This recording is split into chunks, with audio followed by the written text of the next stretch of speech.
ichkarida turgan ayol qizlarimizga, onalarimizga ozgina noqulaylik tug'diradi.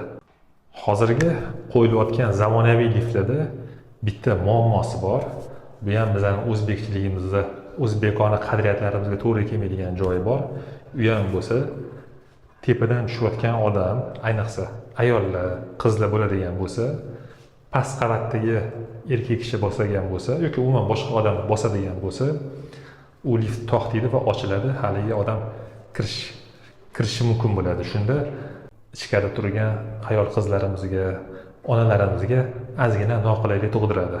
Men shuni taklif qilgan bo'lardimki, ayol kishi liftga kirganda ayol qizlar uchun alohida rejim knopkasini qilish kerak bo'ladi. Ya'ni ayol kishi tushayotganda shu knopkani bosib qo'yadigan bo'lsa, boshqa qavatdagilar uchun maxsus logotipli chiroq yonadi.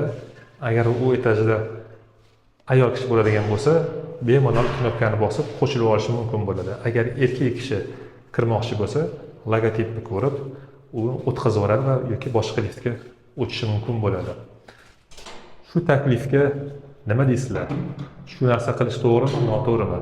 Bizga to'g'ri keladimi, yo'qmi? Kommentariyada izoh qoldiringlar. Shunga qarab bilib olamiz.